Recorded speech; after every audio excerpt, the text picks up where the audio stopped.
A principal função do pastor é o ensino. É transmitir essas instruções aos irmãos. Para Paulo, os pastores, eles são fundamentais para a vida da igreja, porque eles são propagadores de doutrinas. É tão importante para Paulo, que lá no capítulo 5, Paulo diz assim no versículo 16, que os presbíteros que lideram bem a igreja são dignos de duplos salários, especialmente aqueles cujo trabalho é a pregação e o ensino. Paulo não era aqui nenhum sindicalista dos pastores, queremos aumento, queremos aumento. A ênfase do apóstolo Paulo é mostrar à igreja a importância que é você ter bons mestres. A importância que é para uma igreja ser representada por bons mestres, pessoas que instruem a igreja, que ensinam a sã doutrina, que protegem a igreja dos falsos mestres. Mas por que para Paulo a pregação e o ensino são fundamentais? Por quê? Primeiro, porque Paulo sabe que Deus alimenta o seu povo através da palavra de Deus. Ela é o alimento para o povo de Deus.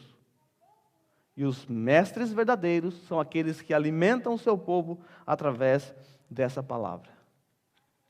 Os presbíteros foram chamados e capacitados por Deus para serem mestres para o seu povo, para o povo de Deus. Muitas pessoas não gostam do tipo de sermão que nós pregamos aqui. Sermão que nós chamamos de expositivo. Eu já ouvi tantas coisas. Eu já ouvi pessoas falando, parece mais um estudo. Numa igreja que eu fiz parte, eu não conhecia sermão expositivo nem nada, mas eu tinha essas mesmas características na hora de pregar. E uma vez me disseram que eu não podia ser um pastor, e sim um professor de escola bíblica dominical, porque eu não sabia pregar. Tá, ok, pode ser que seja verdade isso mesmo. Mas o que estava na mente dessa pessoa, quando ela disse que eu não sabia pregar? O que ela estava esperando de mim? Por que na mente dessas pessoas eu não servia para ser um pregador? Sabe por quê? Porque quando eu pregava, eu não mexia com as emoções das pessoas. Eu não chamava as pessoas à frente chorando como eles faziam. Eu não manipulava as emoções daquelas pessoas. Eu apenas explicava o texto bíblico. E para eles isso era apenas um estudo bíblico, não um sermão. Agora, o que você prefere? Que eu diminua a luz? Que eu peça para os irmãos tocarem uma música bem emocionante? Que eu fale num tom de voz mais baixo? E que eu manipule as emoções de vocês? Que eu conte uma história triste? Que eu os faça vir aqui à frente chorando? Para lá na fábrica, durante a semana, você se sentir vazio novamente? A palavra de Deus é que nos enche. É a palavra de Deus que nos dá força para lutar contra o pecado. O salmista disse isso: escondi a tua palavra no meu coração para não pecar contra ti. O salmista não disse assim, eu fui lá na frente chorando, emocionado para não pecar contra ti. É a palavra. Paulo sabe disso. A palavra é fundamental para a vida da igreja. A igreja tem que ser centrada na palavra, não nas emoções das pessoas. Uma igreja forte não é uma igreja emocionalmente abalada, mas é uma igreja centrada na palavra de Deus. Por isso que para Paulo, a palavra é fundamental, o ensino é fundamental, a instrução é fundamental. Por que nós adotamos então essa prática de sermão expositivo, onde o texto é aberto, exposto e aplicado à vida da igreja? Porque nós entendemos isso, que a palavra de Deus é central para a vida da comunidade.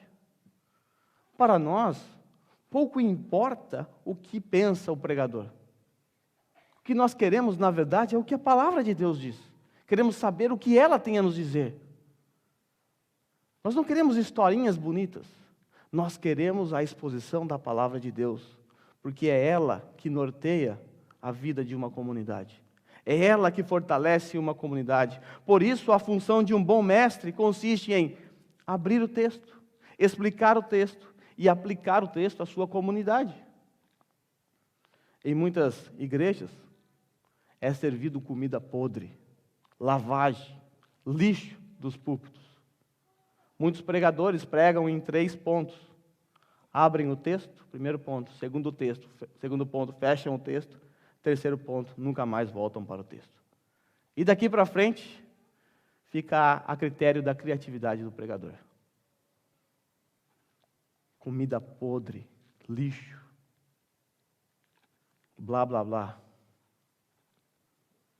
Outra razão para adotarmos o sermão expositivo é que nós entendemos que o bom ministro é aquele que tem que pregar todo o conselho divino.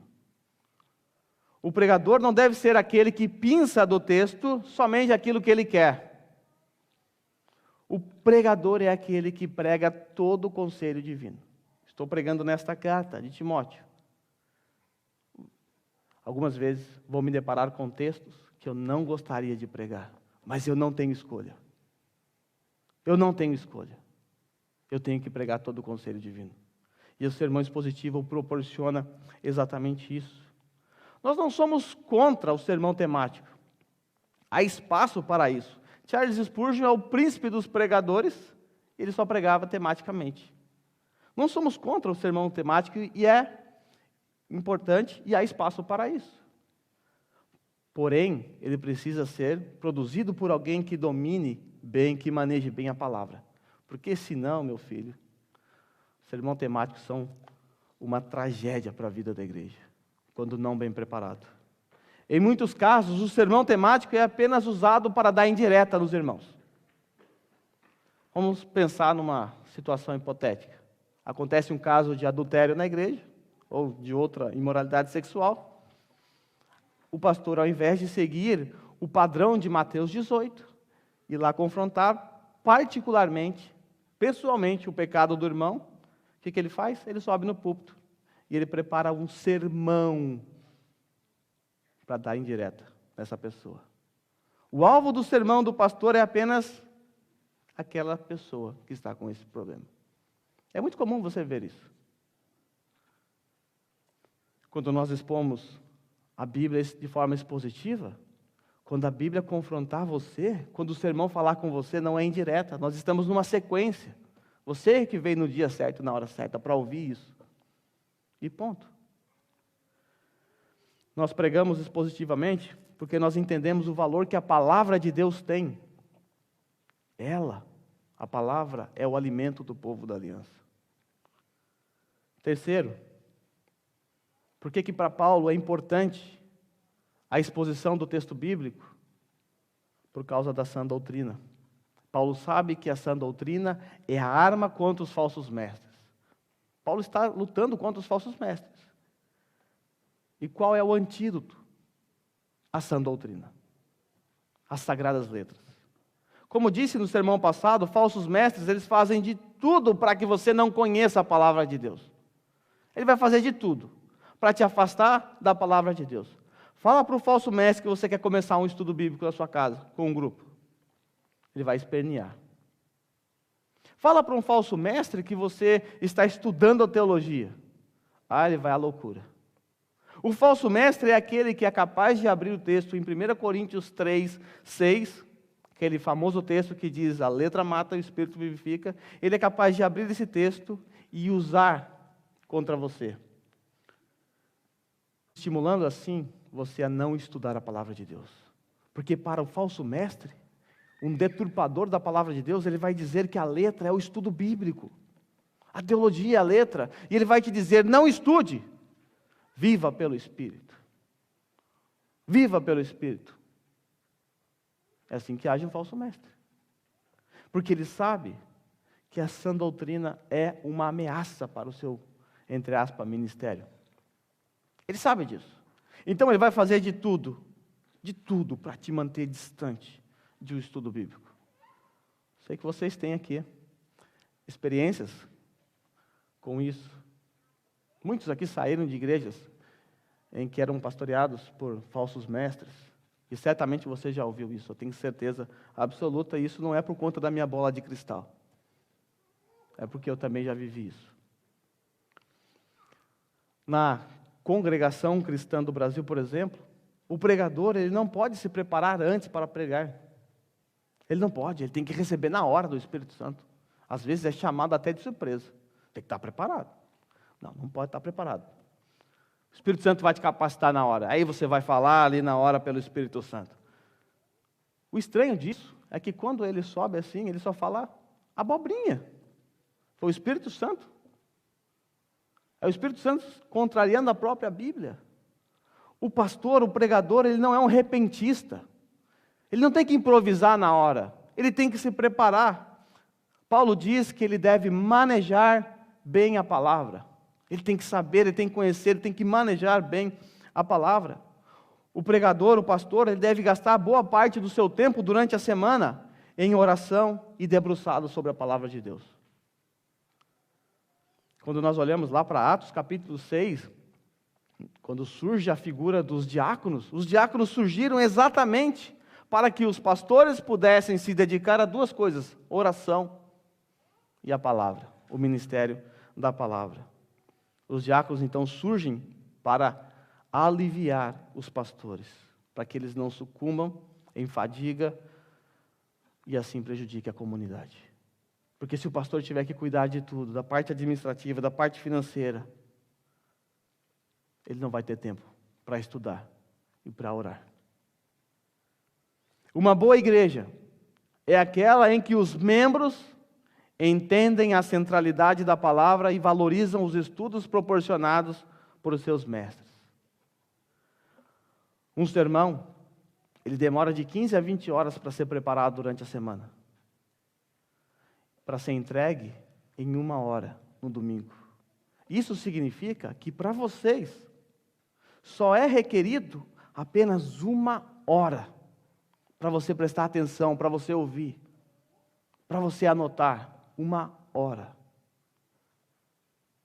Sendo assim, você deve lutar com a sua mente quando a palavra estiver sendo pregada. Você deve focar a sua mente nesse instante, nesse momento, na exposição da palavra de Deus. Então, lute contra o sono. Lute contra os seus pensamentos. Esqueça a segunda-feira. Foque naquilo que está sendo exposto, porque é a palavra de Deus que está sendo exposta diante de vocês. A importância desse momento não é por causa de quem está pregando, mas é por causa do que está sendo pregado. É a palavra de Deus. É a palavra de Deus. E lembre-se, muitas comunidades não têm a palavra de Deus como central, e muitas pessoas fariam de tudo para estar no seu lugar aqui hoje. Fariam de tudo para estar aqui. Pessoas que já conseguiram identificar falsos mestres, que não conseguem mais ouvir aquela ladainha, fariam de tudo para estar numa comunidade onde a palavra de Deus é pregada expositivamente, e você está. Então lute contra a sua mente, valorize esse momento. A palavra de Deus é central.